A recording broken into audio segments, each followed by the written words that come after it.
Então, porque agora vocês estão querendo tentar a Deus, pondo sobre os discípulos um jugo que nem nós, nos antepassados, conseguimos suportar? De modo nenhum. Cremos que somos salvos pela graça de nosso Senhor Jesus, assim como eles também. Toda a assembleia ficou em silêncio, enquanto ouvia Barnabé e Paulo falando de todos os sinais e maravilhas que por meio deles Deus fizera entre os gentios. Quando terminaram de falar, Tiago tomou a palavra e disse: Irmãos, ouçam-me. Simão nos expôs como Deus, no princípio, voltou-se para os gentios, a fim de reunir dentre as nações, um povo para o seu nome. Concordam com isso as palavras dos profetas, conforme está escrito: Depois disso voltarei e reconstruirei a tenda caída de Davi, reedificarei as suas ruínas e restaurarei, para que o restante dos homens busque o Senhor. E todos os gentios sobre os quais tem sido invocado o meu nome, diz o Senhor, que faz estas coisas conhecidas desde os tempos antigos. Portanto, julgo que não devemos pôr dificuldade aos gentios que estão se convertendo a Deus. Ao contrário, devemos escrever a eles, dizendo-lhes que se abstenham de comida contaminada pelos ídolos, da imoralidade sexual, da carne de animais estrangulados e do sangue. Pois, desde os tempos antigos, Moisés é pregado em todas as cidades, sendo lido nas sinagogas todos os sábados. Então, os apóstolos e os presbíteros, com toda a igreja, decidiram escolher alguns dentre eles e enviá-los a Antioquia, com Paulo e Barnabé. Escolheram Judas, chamado Barsabás, e Silas, 2 líderes entre os irmãos. Versículo 23. Com eles enviaram a seguinte carta: Os irmãos apóstolos e presbíteros, aos cristãos gentios que estão em Antioquia, na Síria e na Cilícia, saudações. Soubemos que alguns saíram de nosso meio, sem a nossa autorização, e perturbaram, transformando a mente de vocês com o que disseram. Assim, concordamos todos em escolher alguns homens e enviá-los a vocês com nossos amados Paulo e Barnabé, homens que têm arriscado a vida pelo nome do Senhor Jesus Cristo. Portanto, estamos enviando Judas e Silas para que confirmarem verbalmente o que estamos escrevendo.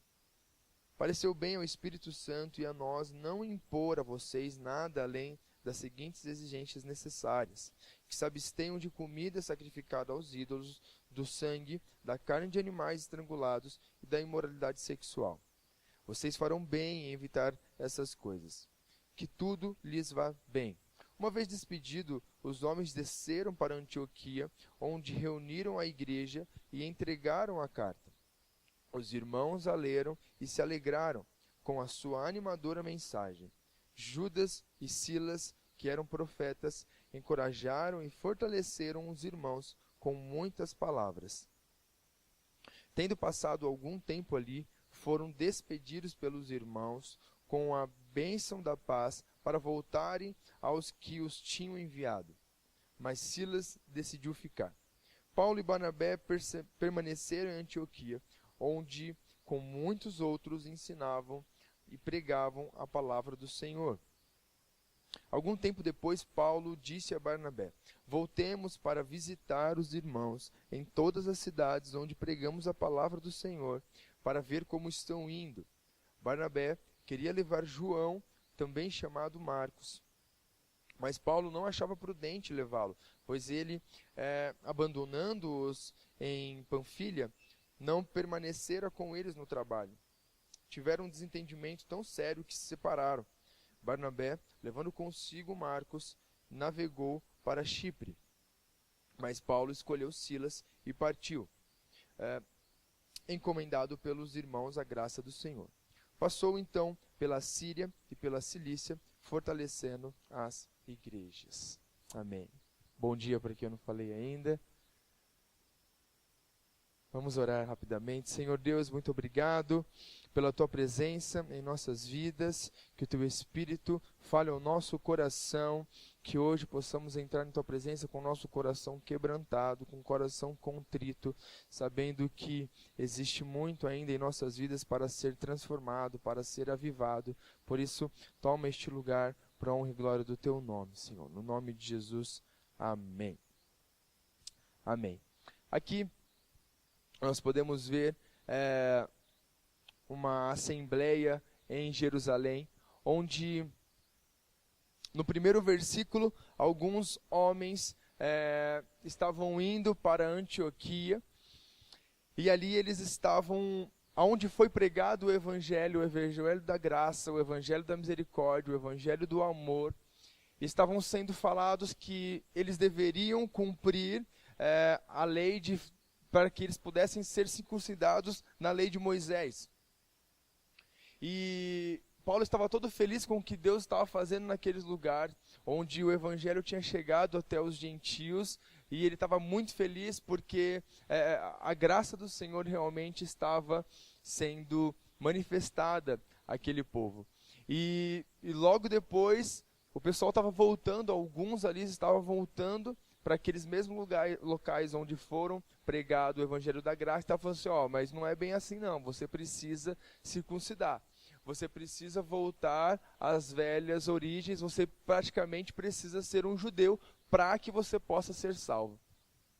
E aqui a gente encontra alguns pedidos de oração, e o pedido de oração, para ser bem prático, já é esse primeiro já. Então, quando ele fala, se vocês não forem circuncidados conforme o costume ensinado por Moisés, não poderão ser salvos. Então, o primeiro alvo de oração é para que nós não venhamos a cair no engano da religiosidade. Amém? É engraçado como muitas vezes a gente tem a tendência de deixar, como é que eu posso dizer, às vezes mais palpável aquilo que não precisa. Ou deixar em coisas aquilo que deveria ser espiritual.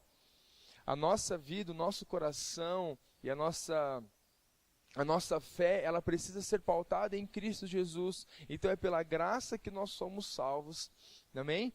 Então é pela graça que nós somos salvos, eu e você. Então não é necessário, e eu não vou conseguir a salvação pelo um esforço próprio. Então a minha oração é para que eu não venha a cair no engano da religiosidade. A minha oração é para que o meu coração se apaixone cada vez mais por crescer e por aumentar a minha fé, e a fé vem pelo ouvir a palavra de Deus. Amém? Nada mais do que isso. Não tem como pautar a minha fé ou pautar a minha vida nas coisas terrenas, nos ritos religiosos, ou na quantidade de vezes que eu venho à igreja, ou no quão bonzinho eu sou, porque nós não somos. Nós temos a nossa natureza caída mesmo, nossa natureza fraca, então cabe a nós entrar diante da presença do Senhor, Senhor, todos os dias, que eu não venha cair no engano da religiosidade. Sabe por quê? A religiosidade, aparentemente, ela é mais fácil do que você viver pela fé. Viver num rito religioso é mais fácil do que viver pela fé.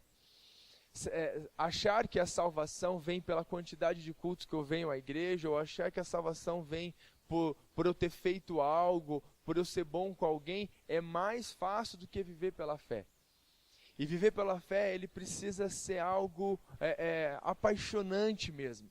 O ouvir da palavra de Deus e essa dependência do Senhor em todo momento, eu sei que o Senhor me salvou pela graça. É um favor que eu nunca poderia merecer, mas eu entendi que o Senhor fez isso por mim. Então é por meio de Jesus que você consegue se achegar a Deus. Amém? Então essa é a primeira coisa, que nós não venhamos a cair no engano da religiosidade, que não é pelo nosso próprio esforço, nada que eu faça ou deixe de fazer, mas pela graça em Cristo Jesus. Então que os seus olhos sejam abertos nessa manhã e todos os dias para o Evangelho da graça. Amém? No versículo 3 até o versículo 15, nós percebemos aqui nos fariseus aqui, onde eles dizem, então se levantaram alguns do partido religioso dos fariseus que haviam crido e disseram. Olha que eles já haviam crido, hein? É necessário circuncidá-los e exigir deles que obedeçam à lei de Moisés. Para que o nosso coração seja transformado e avivado, eu creio que a nossa igreja tem passado também por um processo de transformação, processo de cura emocional. As últimas pregações aqui, basicamente, tem realmente esse cunho para que a minha saúde emocional em Cristo seja restaurada. Então, eu creio que um alvo de oração importante é para que nós não tenhamos uma raiz de inveja. Aqui, no versículo 5, é necessário circuncidar e exigir deles que obedeçam à lei de Moisés. Nós percebemos uma dificuldade muito grande de se alegrar com a conquista dos outros, se alegrar com aquilo que eles estavam vivendo, porque Paulo estava tão feliz e aquele povo estava tão feliz com aquilo que eles estavam vivendo, e Paulo depois ele pauta a sua vida em falar isso: olha, vocês são filhos, vocês que são gentios, vocês são filhos, vocês têm algo novo, nós fazemos parte da mesma família. E os fariseus, por verem que os outros estavam felizes, identificaram alguma coisa: não, vocês precisam fazer isso. Não é bem assim, vocês não estão salvos como vocês acham que tem que estar. Como vocês acham que estão, na verdade. Então, uma oração que tem que estar no nosso coração é para que não tenha uma raiz de inveja mesmo quando a gente vê o outro crescendo no Senhor. Quando a gente vê um outro dando frutos. Porque a nossa oração é para que a nossa igreja dê frutos. Então, você provavelmente vai ver o seu irmão dando frutos. Você provavelmente vai dar frutos e não vai querer que alguém tenha uma raiz de inveja para aquilo que você está frutificando. Então, o meu coração, ele precisa ser pautado no Senhor. Senhor, tira toda a raiz de inveja, porque isso me impede de frutificar. Para que você tenha realmente um avivamento pessoal, uma transformação. E é lindo o avivamento pessoal porque é de dentro para fora. A igreja vai começar a surtir esse efeito, a sofrer esse efeito no bom sentido, a partir do momento que eu sou transformado de dentro para fora. Então, que não tenha realmente raiz de inveja no nosso meio, que não tenha raiz de inveja no nosso coração, que nós venhamos sim a nos alegrar pelas conquistas dos outros, para que eu venha realmente ficar feliz quando você for bem sucedido, ficar feliz quando você viver coisas novas. Amém? É tão ruim quando a gente às vezes vai contar alguma conquista, alguma alegria, e a pessoa fala: eu já vivi isso há muito tempo atrás, ou eu já fiz isso. Às vezes aquela nostalgia gospel, né? De, poxa, não, no meu tempo eu já fazia isso também. Uma dificuldade em se alegrar com o próximo, que isso não tem no nosso meio, porque isso nos impede de frutificar. Se você tem um dia de conversão, se você tem 30 anos de conversão, você pode frutificar no Senhor.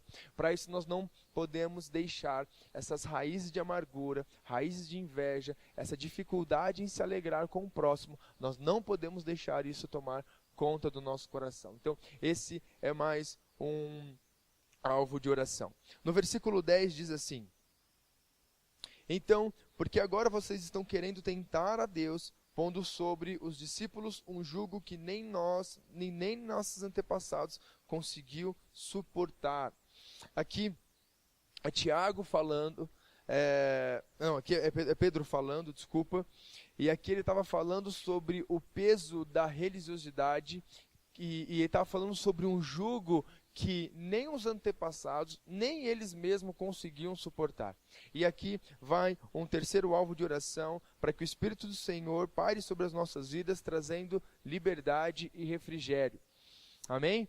Então, nós temos visto, infelizmente, nos dias de hoje, pessoas que estão cansadas da igreja, cansadas da vida em comunhão, cansada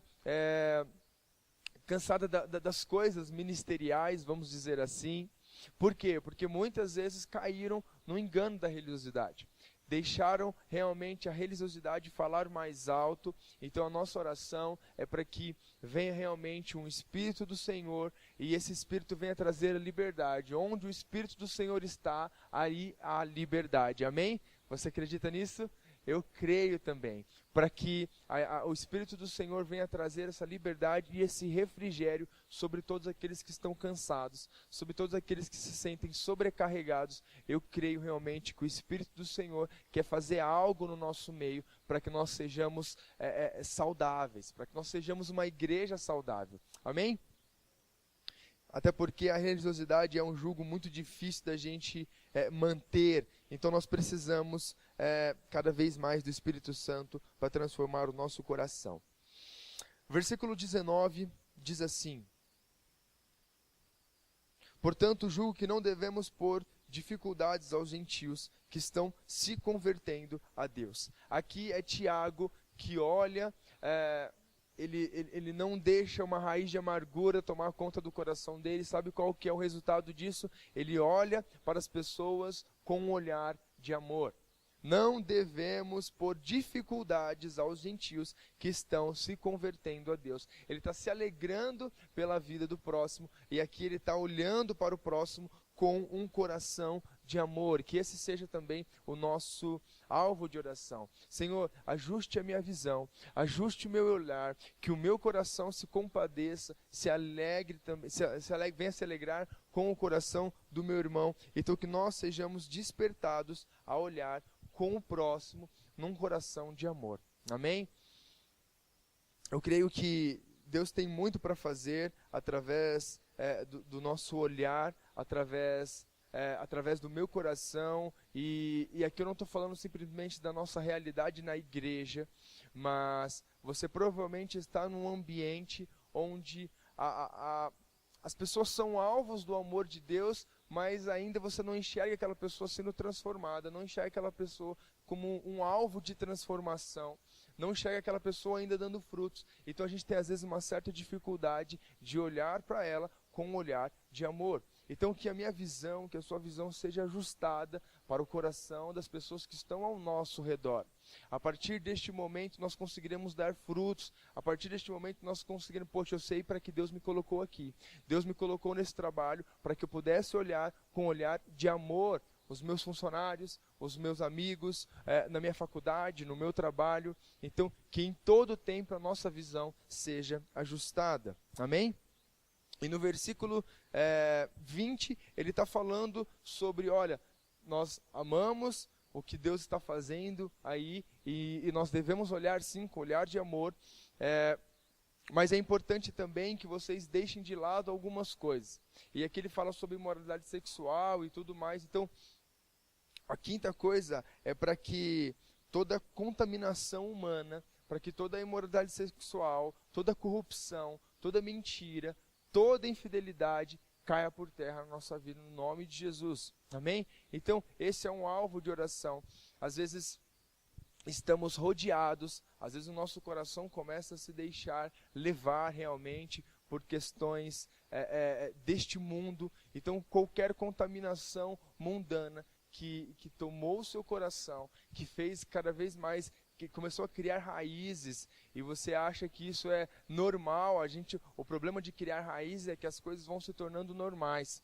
A contaminação, ela começa a criar raízes, vai se tornando normal. Uma mentira vai se tornando normal. O fato de eu ter uma raiz corrupta, um caráter corrupto, vai se tornando normal da nossa vida. Então, o avivamento pessoal fala sobre isso, onde o Espírito Santo começa a falar, olha, isso aqui não é normal. Isso aqui é uma raiz que nós precisamos arrancar por completo.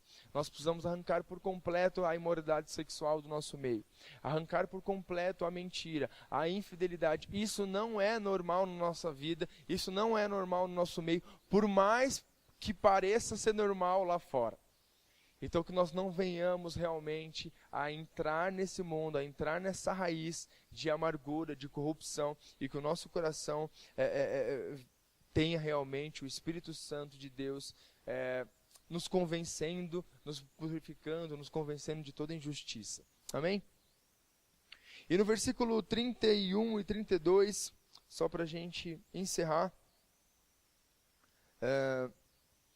os irmãos a lerem e se alegraram, os irmãos a lerem e se alegraram com a sua animadora mensagem. Judas e Silas, que eram profetas, encorajaram e fortaleceram os irmãos com muitas palavras. depois de fazer tudo isso, depois de escrever uma carta, aquele povo, olha, esqueçam o que o pessoal te falou, não precisa não ser circuncidado, não precisa se tornar um judeu, a salvação é disponível sim a vocês, e é por meio da graça. Eles foram levados, e Judas e Silas eram profetas que encorajavam e fortaleceram os irmãos com muitas palavras. Então, quando o meu coração começa a ser avivado de dentro para fora, o meu ambiente começa a ser absorvido com aquilo que tem no meu coração. O ambiente onde você está começa a ser fortalecido e ser encorajado por aquilo que você vive. Então, que a nossa oração aqui seja para que eu seja um instrumento de fortalecimento e encorajamento na vida dos meus irmãos. Amém? Quantos ao nosso redor estão cansados, estão sobrecarregados, estão caindo às vezes no engano, estão vivendo uma vida de aparência. É muito difícil a gente conseguir fazer um diagnóstico simplesmente pela feição. Não tem jeito a não ser pelo relacionamento. Então, que nós possamos aqui, nesse meio, no nosso meio, criar raiz de relacionamento para que você seja um instrumento de encorajamento e fortalecimento. Olha, eu vou ser um instrumento de Deus para te fortalecer. Eu não vou ser aquele que vai te julgar a todo tempo. Eu não vou ser aquele que vai apontar o dedo para você. Eu não vou ser aquele que vai falar mal de você para outras pessoas, mas eu vou ser um instrumento de encorajamento e fortalecimento. E isso é uma virtude daqueles que são filhos maduros em Deus. Daqueles que entenderam o seu lugar, entenderam o seu propósito, entenderam o seu chamado, entenderam o porquê estão aqui, o porquê estão no lugar onde estão, e são usados como instrumento de fortalecimento, são usados de instrumento de encorajamento. Então que o Espírito Santo realmente toque o seu coração, para que nós possamos, e toque o meu coração, para que nós possamos abrir os nossos olhos. Deus, o que o Senhor quer? O que o Senhor quer de mim neste lugar? Então, o Espírito Santo de Deus vai começar a tocar o seu coração em áreas que ele não tinha tocado antes. O Espírito Santo de Deus começa a abrir os seus olhos para pessoas que você nunca tinha olhado. Poxa, esse cara, essa pessoa ela pode ser um alvo de transformação. Essa pessoa, eu posso realmente ser um instrumento de Deus para que ela seja encorajada, seja fortalecida. Isso vai te tirar de um estágio onde você às vezes vem aqui, está num lugar somente para receber, e aí te coloca num estágio, não, eu sei quem eu sou no reino de Deus, e eu posso agora fluir, o reino de Deus pode fluir através de mim. Às vezes a gente tem a sensação de que o reino de Deus não pode fluir através de nós. Ele pode sim. Nós estamos agora nos colocando numa posição, Deus está nos colocando numa posição onde o reino de Deus flui através de nós. Amém? Esse é o avivamento pessoal que nós buscamos.